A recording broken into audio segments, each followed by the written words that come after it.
Are you ready for the heavyweight championship of the world? Are you ready? All right, we're back. My name is Bill. My name's Barry. So something interesting happened last night, Bill. You texted me some information, and this is like hot off the press. What did you text me? Hot off the press. Actually, a few hours after we recorded, I got an alert of the mystery Verzuz battle that you and I did a prediction on a week or so ago. So they announced the Essence Verzuz is going to be Keith Sweat versus Bobby Brown.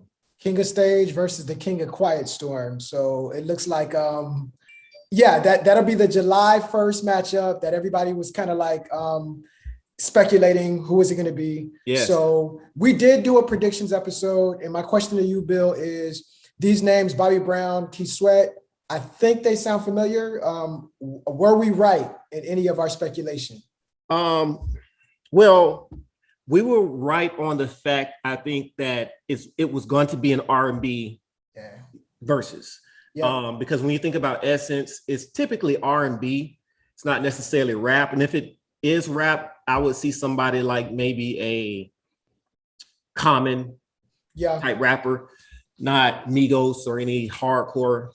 A lot of soul. Person. A lot of soul. A lot of soul. So we threw out the name New Edition. Throughout New Edition. We threw out New Edition. And we mentioned, I think we missed Keith Sweat completely, but this it makes sense because I didn't know about the Essence angle until the middle of the show. Yep. But once you mentioned Essence, I said, well, New Editions are kind of like the darlings of the Essence Festival. Like the Essence Festival gained popularity off of the back of New Jack Swing. So it's a no-brainer that New Edition would be involved. Absolutely. And then they just kind of like went diagonal and put Bobby on there. So I think the ticket makes sense with Essence crowd. Definitely. We were like, I want to say we probably get some cool points for being in the ballpark. Yeah. So now does the matchup make sense? So when I initially saw it, I was ecstatic. Mm-hmm. You know, you and I both know that actually both of us are heavy 80s, 90s, early 2000s R&B. Fun fact, Bobby is my favorite artist living today. Like that's outside of the Whitneys, outside of the MJs that are long and gone. He's my favorite artist living today. So and probably has one of the most recognizable albums of all time. When you're talking about R&B and staple of an R&B album. Staple of an R&B album. In my opinion, it's my favorite R&B album of all time. And that's because Off the Wall kind of don't really count. And it's like Thriller is not really. It's still more. Those are still more pop. That's what I'm saying. That's more pop. This is my favorite R&B album of all time. Don't be cruel. If I had to think about it, I probably would agree with you. If it's not my top number one, it's definitely top 5. It's in there. It's in there for a lot of people. So definitely. So, all right, but now we talking about one side of the matchup. It's Bobby versus Keith. So Keith was left off of our speculation list. But he is a GOAT when you talk about New Jack Swing. But does this matchup make sense? I want to hear your answer. So as far as individual performers, Keith Sweat has more individual music than Bobby Brown does. Bobby Brown has coming off of New Edition, he has King of Stage. You got Don't Be Cruel. You got Bobby, and then you got, I think that's it. That's pretty much it. So and we only listened to one song off of King of Stage. Let's be real, Girlfriend. I like Girl Next Door, but I know a lot of people not really rocking with it. Yeah. So we're gonna say I Need a Girlfriend. Yeah. The entire Don't Be Cruel album. So that's not even, whatever. And then wait, let's not get too much into their catalog yet. Don't get into their catalog yet. And I'm just I'm trying to think about individual songs. Yeah. When you look at Keith Sweat, he has his first all the way down to probably one of the bigger, not bigger, but the Twisted album. Mm-hmm. So it's more of a range. Yeah, So, he been doing it for a while. So he's been doing it for a while. I was, like I said, I was excited, but then I started thinking about the New Edition aspect of it. But then I'm back to being excited because because that's what I wasn't sure R&B. about. When you text me, I was excited off rip because I saw Bobby, and then I said Bobby's. I already gave you my prediction of what was going to happen, and you was like, "It's not fair because of the New Edition angle," and that led me to believe that you may not be as comfortable with the matchup as I am, and let me tell you why I'm comfortable with the matchup. When you take away MJ, because people say MJ had the best performing New Jack Swing album because of Dangerous. Teddy Riley produced that. It counts as a New Jack Swing album. To me, that's not necessarily true. New Jack Swing, it's like MJ did a New Jack Swing album, but for me, Don't Be Cruel is the quintessential New Jack Swing album. And if you're removing MJ out of the mix, you have Bobby Brown, and then the next closest New Jack Swing artist is Teddy Riley, but Teddy Riley's a producer.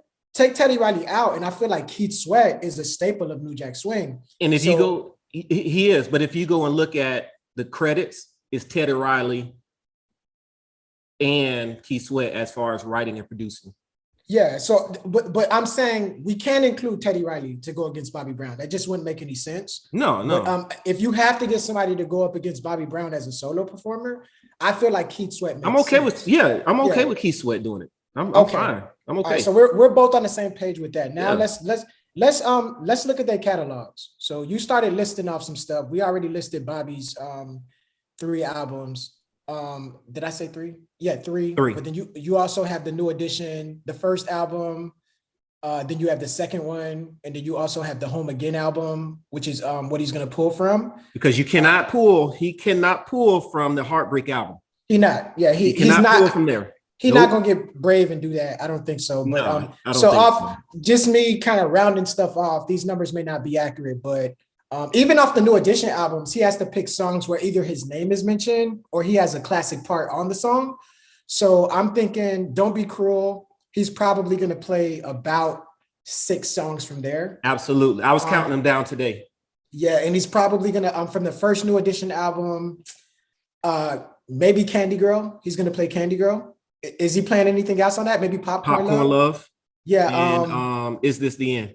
Is This the End? All right, there we go. The 3. And then the second one, he's playing Mr. Telephone Man. How much is he playing off the second one? You already did the math. Maybe 2? The problem about that is when you listen at Cool It Now, they're only on the chorus. I feel you, but it's also the hardest part of that song is the Ronnie, Bobby, Ricky, Mike part. So he's going to play that. I already feel you. That's Ralph's song. He has to play it. Yeah, he's going to play it. I already did this, and he's even probably going to play, if he wants to, My Secret. He might play that, even though they're just singing the hooks on it. But then, all right, so here it is. Bobby is going to play Don't Be Cruel. I'm just listening to some music. He's playing Don't Be Cruel. He's playing Every Little Step. He's playing My Prerogative. He's playing Rock With You. He's playing Roni, On Our Own, Getaway, Humping Around, Good Enough, Still in Love, Something Hit Me Common. Off. Yeah, it's coming. Hit Me Off, Candy Girl, Mr. Telephone Man, Popcorn Love, Something in Common, Cool It Now. We're at 16. After that, he's going to go to his side B material. Put 17 as Girlfriend. And then maybe 18, Is This the End? After that, the last 2 songs are going to be side B. It's going to be My Secret, and probably he's going to probably play the Ja Rule joint, which is remember when he was on the hook? Yep. Yeah, I was about to say that. Yeah. So then so Bobby gets into his late teens. Okay. With hits. These are hits. Like, you see what I'm saying? Like, these are hits everyone knows. Like, your grandma knows them, your dad knows them, you know them, and your kids know them. Keith is gonna play Twisted, Make It Last Forever, I Want Her, I'll get all my love to you, Right in the Wrong Way to Love Somebody, How Deep Is Your Love.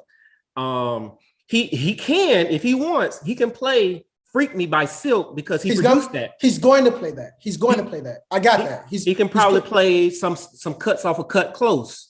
He's gonna play Nobody. He's gonna play Make You Sweat.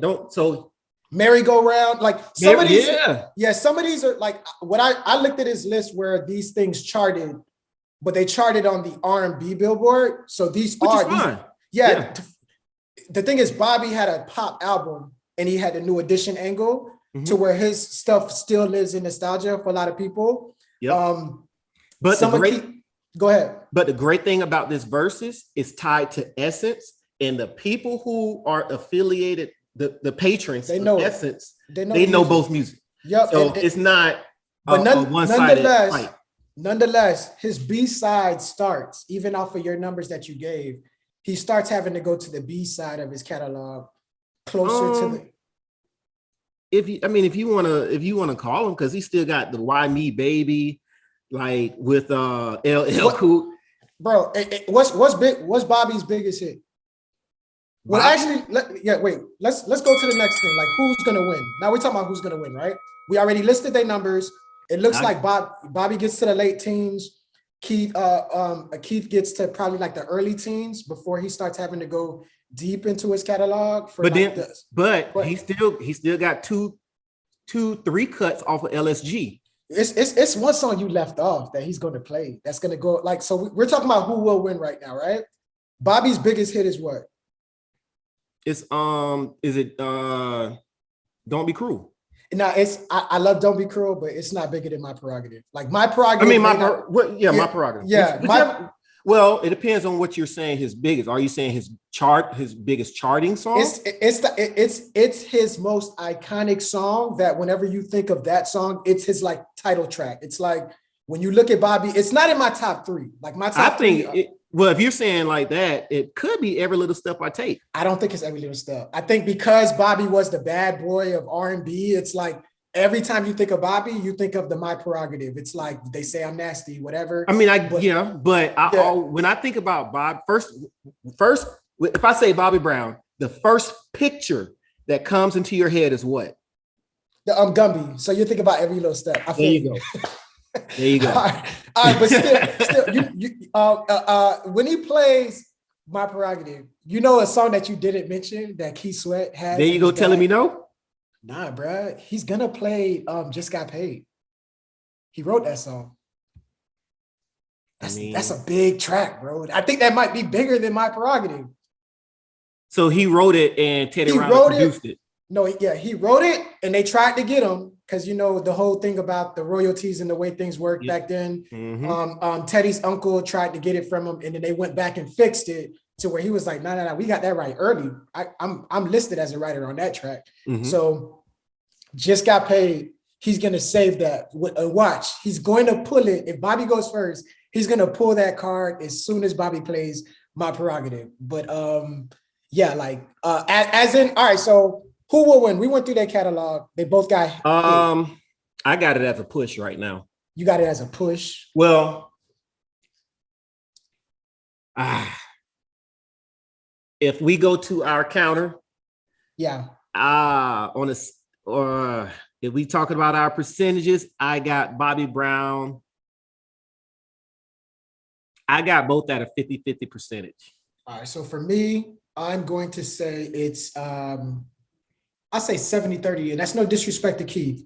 It's just that Bobby, 30. Yeah, and let me tell you why. Because Bobby could play around and put songs in the wrong order. I do believe Keith has a better understanding of where to put the music. Like this man is a radio disc jockey, and he understands. He basically curated the Quiet Storm for years to where he understands. I got to play this in this round. I got to play that in that round. So I'm giving him credit on that. But even if Bobby doesn't put the tracks in the right order, it's so much hits, and because of the Don't Be Cruel angle, that's a 7-time platinum album. Yeah, but don't look at it from a Billboard, because I'm not looking at it. Think about it. Everybody who listened to Bobby listened to Keith Sweat. Every single person. All right, so here's the thing I'm saying, and I'm not looking at it strictly from Billboard. I'm saying when an album goes 7 times platinum, it's the fingerprints of that music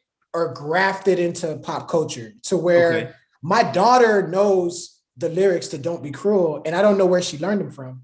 You see what I'm saying? This music keeps coming up And I'm like, how do y'all know this music? I didn't put y'all on this. So and that's not the biggest track off that album. Every Little Step, it's on shows. It's on like even old episodes of it's on an old episode of Family Matters and Full House. You know what I'm saying? So it's like, I get that. I get all yeah. that. So he's, and also BET loves Bobby Brown and they love New Edition, to where if you've never heard of a Keith Sweat song, and you have, but you're going to be more familiar with Bobby's music, which I think all right. So a couple of things. He's in the limelight more. He just got off of The Masked Singer, right? So he's always promoting something. He was promoting the Bobby Brown biopic. Right before that, he was promoting the New Edition biopic. People like to cheer for Bobby also because of the whole darkness surrounding his family. He's always constantly losing family members. You know, RIP to Whitney, RIP to his kids. And I think that is somebody you want to cheer for. So he's going to have that angle going for him. And because of the New Edition catalog, because of the Don't Be Cruel catalog, the 7 times platinum, you got The Home Again, you got Bobby Brown, with 2 or 3 times platinum. It's too much popular music. This is I get all of that. But if I break it down song by song, I'm not going to put any nostalgia in there. I'm going song by song because I know both of their catalogs front to back, side to side. So I'm able to strip away the nostalgia of the Don't Be Cruel album to break it down song by song, because I'm going to tell you like this. I'm going to tell you actually this. That it kind of went to the point of when I think about Nelly versus Ludacris. Nelly had a diamond album. That Country Grammar was diamond.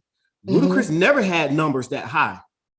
However, I don't have to have it that high as long as I can continue to make great album after great album and great album. Classic music that transcends time. They both got classic music, but I would say so. 50 Cent, I'm not 50. Rick Ross said it best, and I remember he said, "I don't have to go out and sell millions. You just got to listen to my song next year."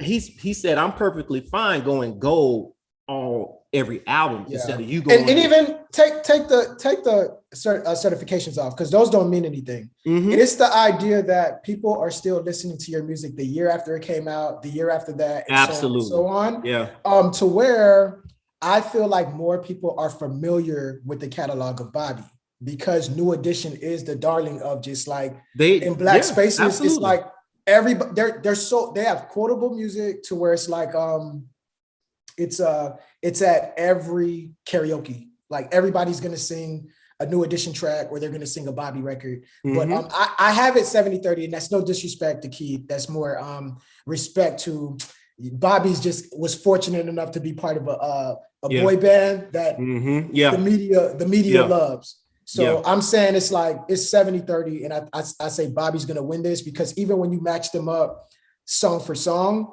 it's like 6 rounds unaccounted for, and Bobby could throw small New Edition tracks in there, and based off of nostalgia, the crowd's gonna say he won that round.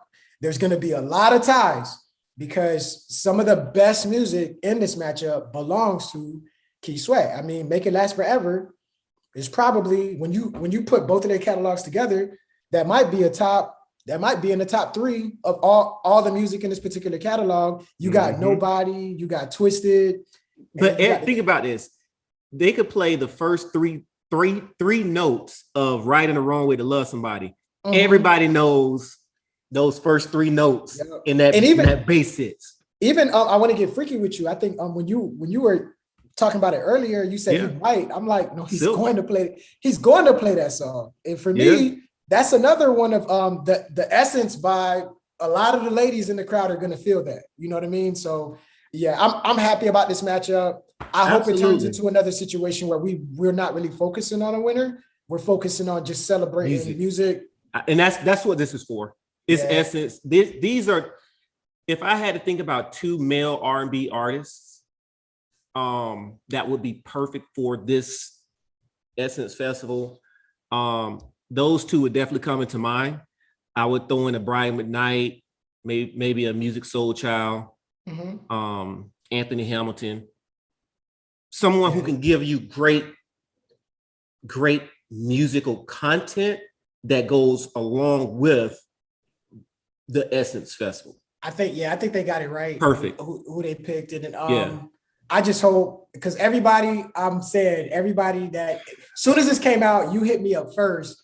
5 more people blew up my phone because they know I'm a Bobby fan. If they would have gave me more time, I would have got custom shirts made, but yeah, I know, right? Yeah. So, but a lot of people, they make jokes about Bobby's performance nowadays because he's not the same Bobby. We all know that.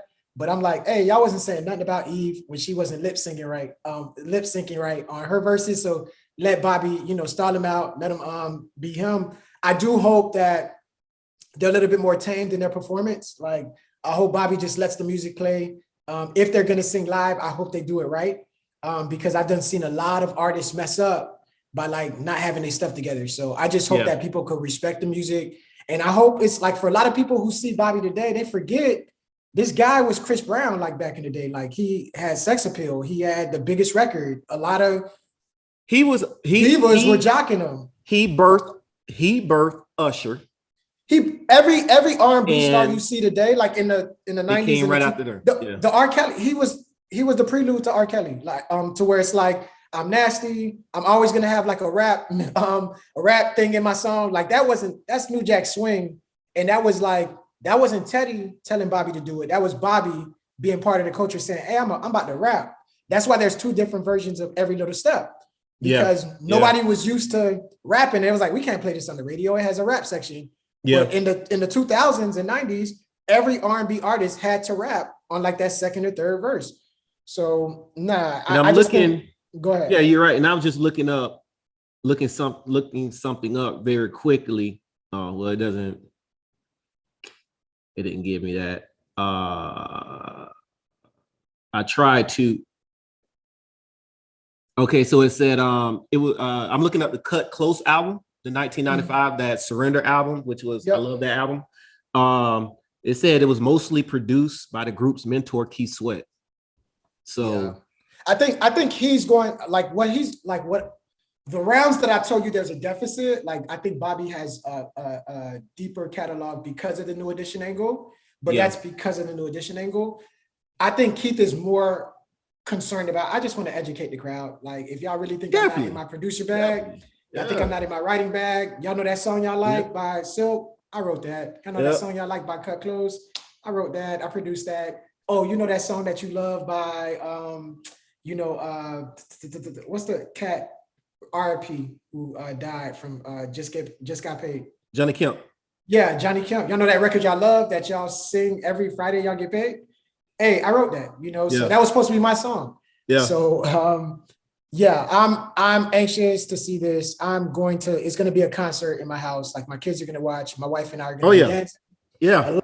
A lot of, one thing I will say, a lot of Keith Sweat's music, more of the 2 most popular artists at my wedding, after I consulted with the DJ, was probably Keith Sweat and Stevie Wonder. So, and Keith Sweat had them. So it's like, I do understand he has music that if you ever had to like give your playlist to a DJ for your wedding or whatever, Keith Sweat name came up more than once. Yeah. So as much as I love Bobby, I'm not allowed to play Rock With You at my wedding. It'd be getting a little too nasty before the honeymoon.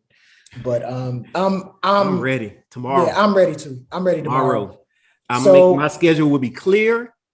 And I know, man, you're gonna be texting each other back and forth. And hey, I'm not gonna lie, it's gonna be some moments where I'm gonna leave you hanging because I'm gonna be focused, But this recap is gonna be crazy. Yeah, I can't wait. Hey, so we want to hear what y'all think. Like, who mainly on who do y'all think will win? Let us know who you think will win, and will it be close or will it be a landslide? Will it be a landslide in favor of Keith? Will it be a landslide in favor of Bobby, or will it be close? Maybe you're 50-50. Like Bill is. So I look forward to tomorrow. Let us know what you guys think and offer your 2 cents down below. Anything else you want to add, Bill? No, I'm ready. Let's go. I'm ready to subscribe and wait for the recap. Peace. Yes, sir. Peace.